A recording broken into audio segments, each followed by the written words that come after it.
Hi, I'm Jay Millar, and I'm the publisher at BookThug, and today I'm going to be sitting down and talking with Andre Alexis, who is the author of A. Why don't we start by talking about the brevity of the book, which I think is kind of interesting given the length of some of your previous works like Asylum. I'd like to start with something even less significant than that, but very much significant for me. It's the epigraph, which is by Margaret Lawrence. I'm a Margaret Lawrence fan, but it's from The Diviners, which is a book that I didn't love and that I haven't read in 30 years. But I was on the phone with my friend Rue Borson, and I said, gosh, I desperately need an epigraph for this. I can't stand not having an epigraph. So she was in her living room.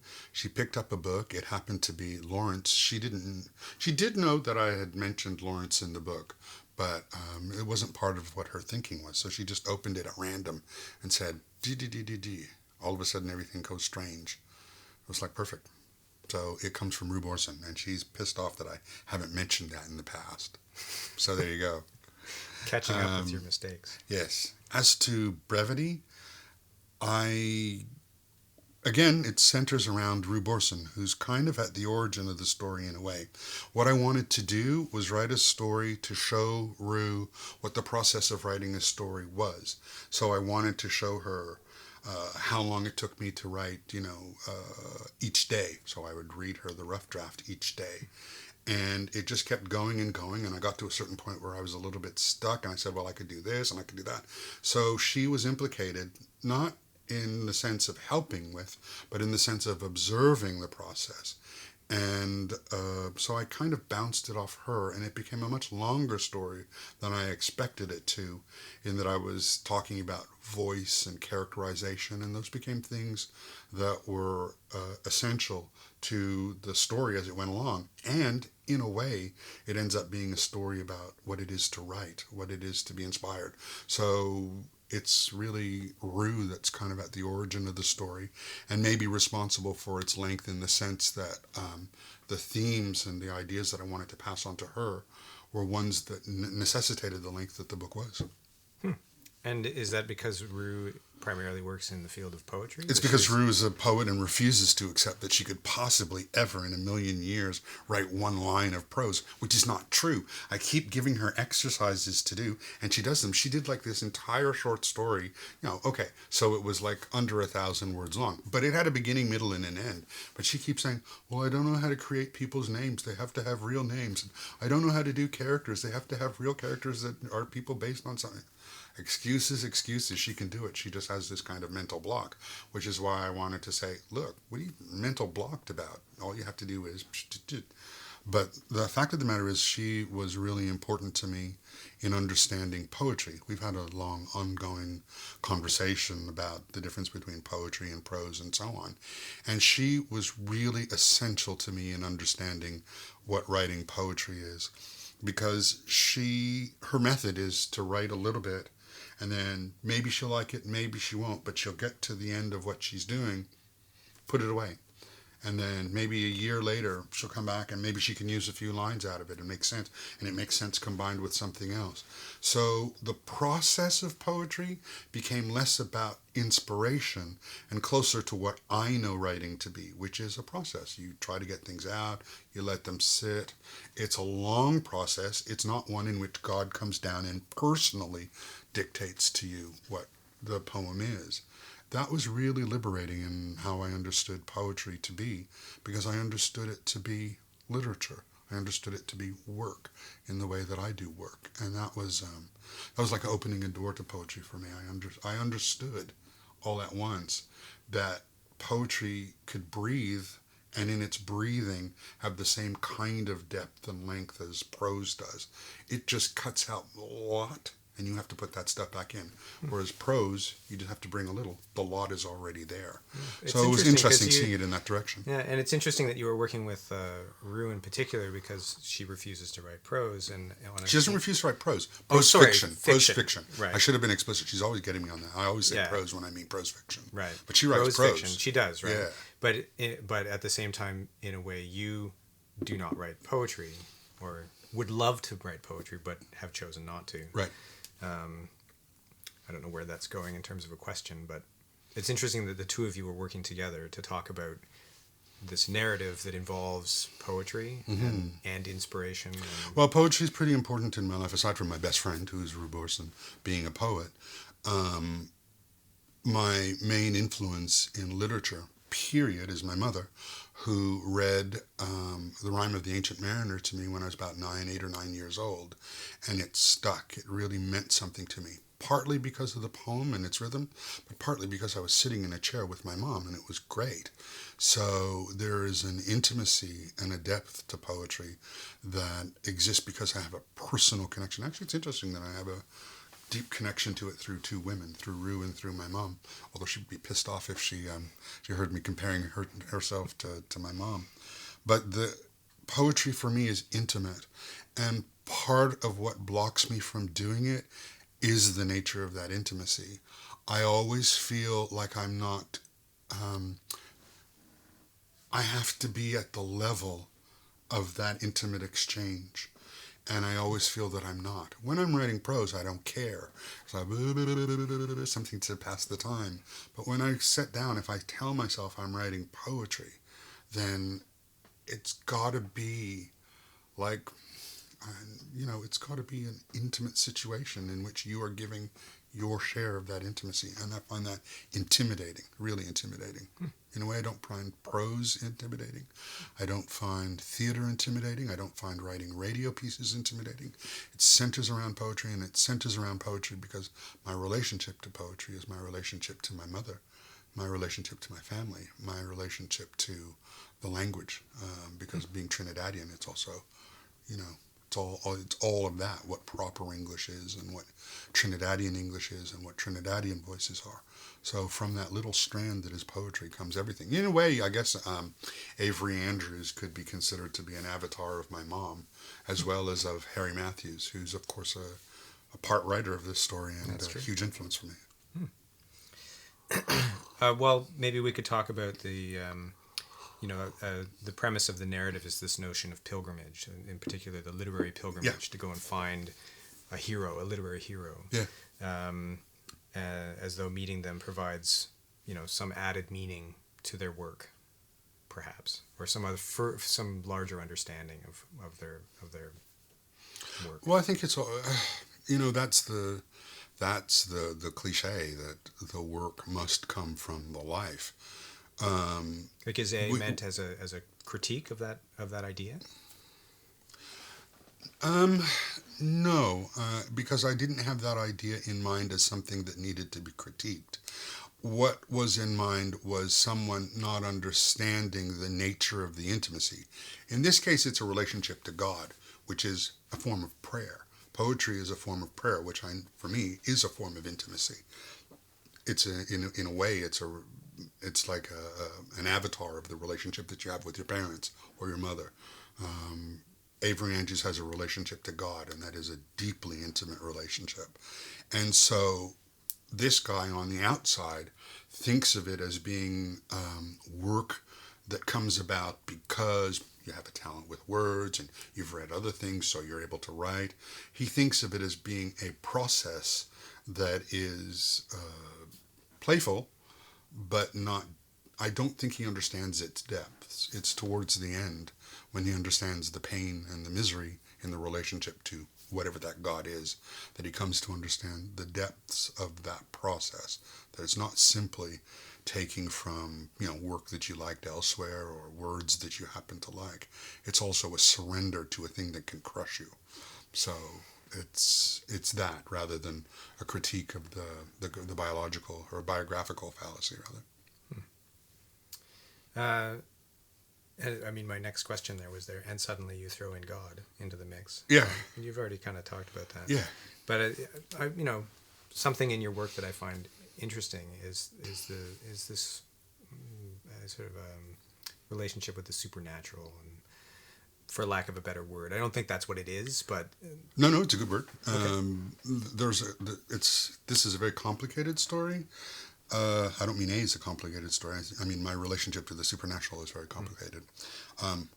To begin with, growing up in Trinidad, the irrational, the monsters, these things were very much part of the storytelling around the kitchen table. And when I was young, I was excited by those stories. I wanted to hear about Sukmians. I wanted to hear about Lajables. I wanted to hear about Duendes and Lugaru.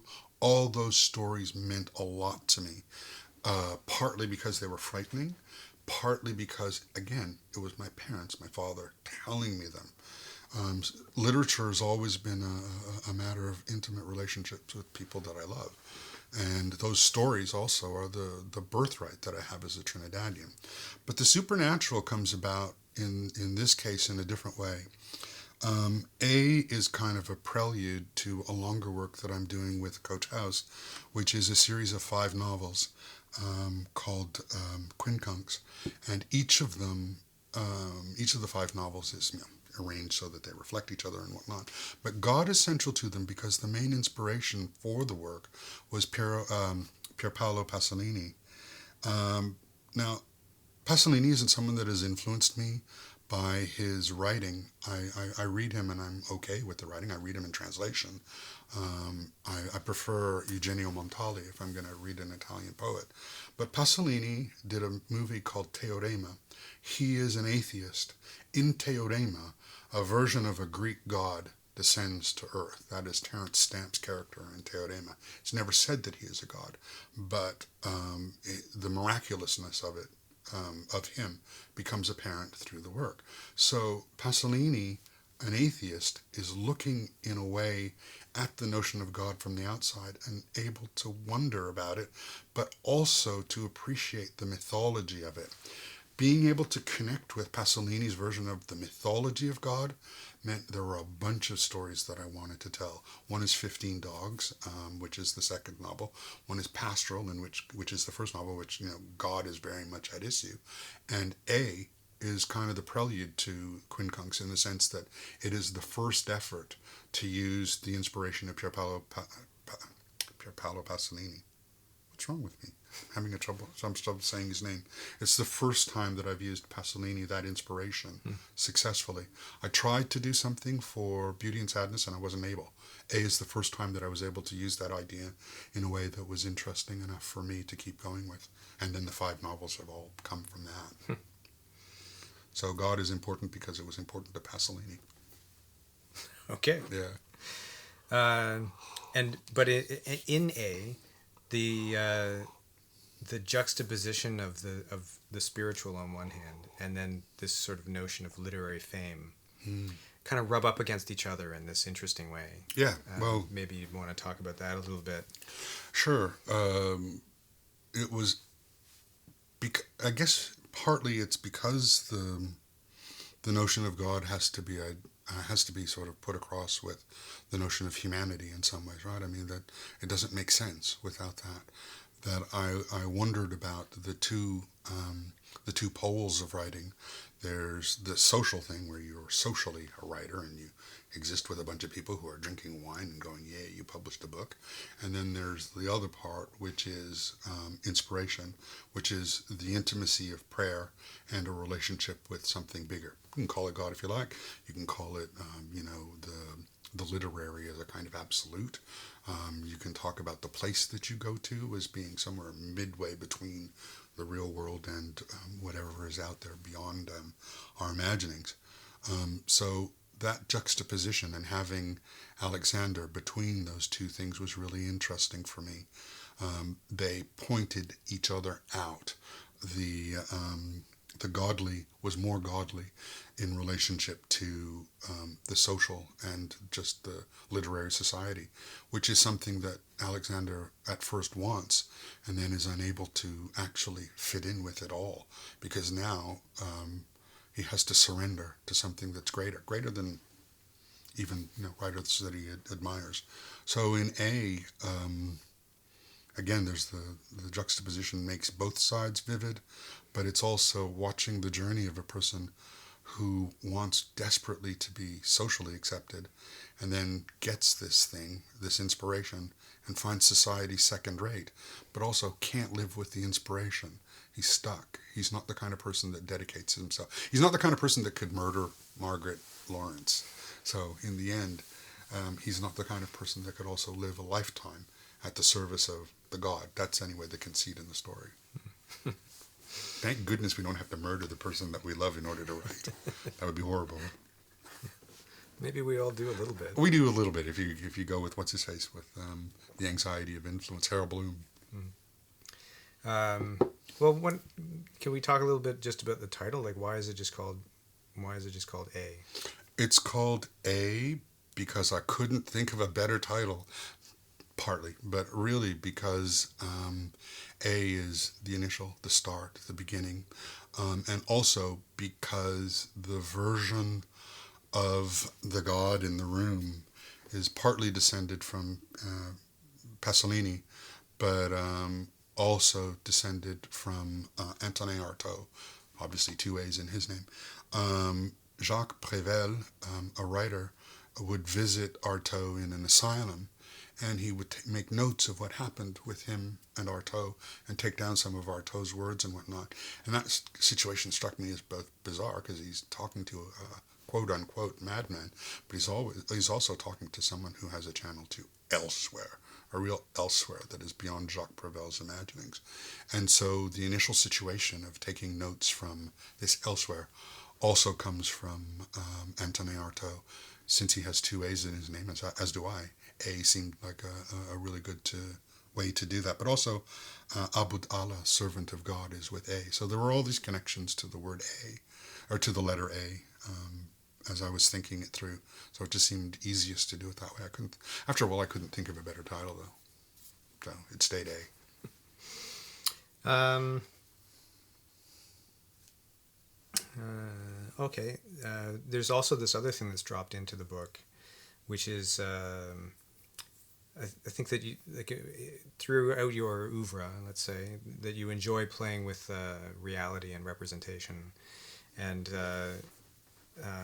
you've done this in the past with other works, I think. But in A, like, I'm thinking in particular, like, of that short story that's in Despair, where you are represented as Andre Alexis, but it's a story about Andre Alexis who goes and meets Andre Alexis from Ottawa somewhere. Like, yeah, absolutely. You know, so there's this play with reality in a sense. But A is particularly foregrounded through the use of real people. Like, there are real people that are, and situations, including your own person, that are like dropped into the narrative. So how fictional is A? A is completely fictional. And again, one of the nice things about using the real, mentioning Margaret Atwood and Michael Landocci, is that the real is pointed out. You're in the middle of this fictional thing, and all of a sudden the real is pointed to. So it's an absolutely efficient way of talking about the outside and the inside. You're in this fictional thing, and all of a sudden there are things from the outside that are immediately there. So you would have to question, well, does he really dislike Michael Landocci? Or, of course I don't. It's a character that is going through this. But for the reader knows what the Toronto literary scene is, and knows those names, and knows the people behind those names.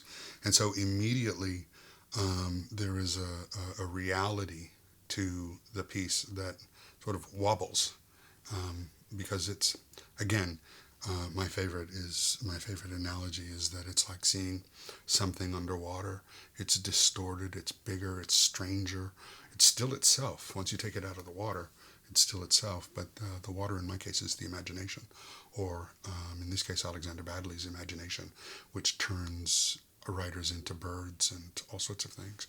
The only real thing, quote unquote, that I use and don't name as such is probably Gil Davidoff, who's based on David Gilmour, because I think David Gilmour's a dickhead. And what I did was I used his fictional representations of himself. I didn't use him. I don't know him. Wouldn't know him if I suppose I'd know him because I'd recognize him from his photos, but I don't know the man at all. But what I did do was, okay, I thought, well, since you're such a dickhead, I think you'd be perfect for this book because you represent all that I dislike about the literary scene. And so I was able to use a version of himself, a fictional version of David Gilmour, as Gil Davidoff within A. So he's probably the only one that doesn't have his real name, because it wasn't interesting to use his real name. I couldn't give a shit about David Gilmour, but I do like how he represents himself, because even his representations of himself are as a dickhead. So he was perfect. Oh, it was very curious that we released the book at the exact moment that it came out. It's almost like you were clairvoyant or something. Yeah, exactly. No, I mean, one of the ironies of that whole situation is what the review that I did of his book that made him want to slap on my face, apparently, was one which criticized how he uses women in that novel, i.e., the mother of the child who disappears virtually doesn't exist in the novel. It's just the man weeping and wailing about his pain, which is, when you think about it, pretty silly. There's also a mother who has lost his kid, but he's not interested. He's interested in male suffering. So I think he probably took that personally as me criticizing his use of women. Like, hello. And actually, I thought it was a perfectly lovely review in that I didn't mention that the book is basically a rip-off of Ian McEwan's Child in Time. Anybody that's read the Ian McEwan is going to go, whoa, I didn't mention that. I just mentioned, look, the way you're treating this woman in this novel is bad. So when he says, I think it was in an interview with Mark Medley, he said, there isn't a sexist or a racist bone in my body. That made me kind of laugh, because I think, yes, that's true. It's because every fucking bone in your body is racist or sexist. I thought power is so much at play in his work, and it's so much about male power, and it's so much about white male power too. I mean, the story in which he writes his revenge on this Andre Alexis, whom he calls Renee Goblin, as Spook, get it? Is one in which a trod upon, such a poor white male writer has an ugly black critic say nasty things about his work. Then the poor white male writer gets to slap the black critic, and the black critic gets to like it because he knows where his place is all of a sudden, and he's happy at the end too. It's a perfect white supremacist fantasy. You get to slap the underlings, and they get to like it. So I was like, yeah, the interesting thing about that is, why didn't anybody really notice this? They're all thinking it's about a critic. They're not looking at the racial and power politics at work there. So, yeah, I'm not a huge David Gilmour fan. So he was perfect for A. So, yeah. Well, those are all my questions. Is there anything else that you want to talk about in particular? No, I mean, I enjoyed the process. The process of writing A was one of dealing with anxieties and nervousness that I have about being a writer. They're also a process of dealing with the nature of inspiration and so on in a playful way. And also, it was a way of Harry Matthews, being able to use the work of Harry Matthews. Because Harry wrote the first paragraph to my invented novel. What was it called again? I can't remember. Home is the Parakeet? Home is the Parakeet. That's right. So Harry wrote the first novel of an invented novel called Home is the Parakeet. But he also did the poetry of Avery Andrews. And that was important to me because he is one of my idols. And actually, he is somebody that I sought out. I mean, I went to Florida and met him and hung out with him for a couple of days. So, in a way, he is my Avery Andrews. So there's a kind of like realism to that. But also, it's important because I do have I do represent literary society in such a negative way at times that there is actually within it a great deal of love for the art form that I love the most. And all of its practitioners that I named, Graham Gibson, Margaret Atwood, Michael Ondocci, have had a deep influence on my work, and I admire them deeply. So it's this, there is, I hope, within A, not just the negativity and unhappiness that I have about literary society in Toronto, but there is also admiration for it too. Yeah, well, one of the interesting moments to me is when you reveal yourself as a character in the book, and there's, I think you're at one of the parties, or it's when when he's at the party and you're describing this whole scene, and then all of a sudden Andre Alexis is there, but he's unkempt and he's looking for food or something. Yes. Like there's this sort of interesting self-reflection sort of happening as a person who's a part of. Well, basically that's kind of amusing because in that moment I'm Catherine Bush's Andre Alexis, because she was always Catherine and I went out for a long time.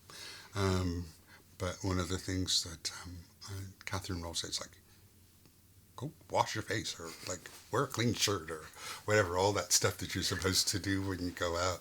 So Andre Alexis is in there as, I guess, not Catherine Bush's Andre Alexis, but the antithesis of Catherine Bush's Andre Alexis. It's a pretty literary story. Absolutely. It has many secrets, I think.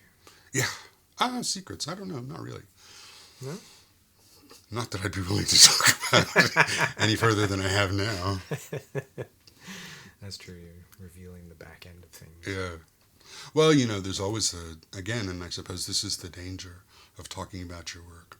There's always the possibility that people think that you sat down and you thought about these things and worked them out as a kind of calculus.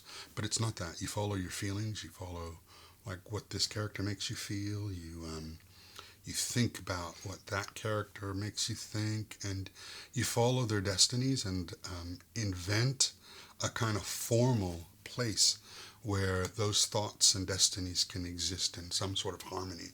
So it's not like I was programmatically like that. But as I think about it, and as I go back and think about it, I can see the different things and the different aspects of my life and thinking that went into it. So I can feel its logic. I didn't feel its logic while I was...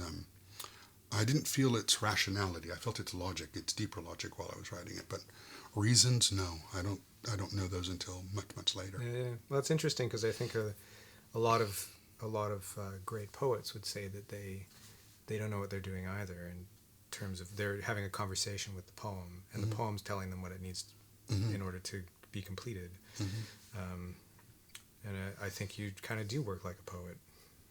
I suppose by accident, but I actually do work as a poet in a more formal way, and that is that I like. This is the reason that I like the Ulipo. It's the reason that I like playing with structure, is that I'm always curious about whether things like rhyme in poetry can be duplicated in prose. So that for me, if there is a recurrence of the word Bible in 7 chapters in a row, that actually is a psychological rhyme.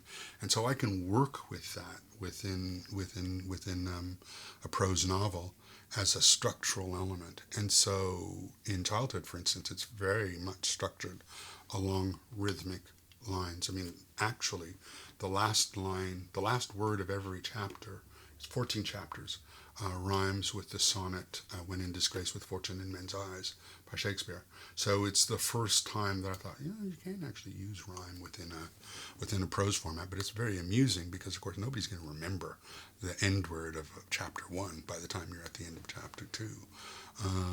In something like the next one that's going to be published in the spring with Coach House, it's called Pastoral, and it's got 5 chapters, and there are deliberately recurring things in different order.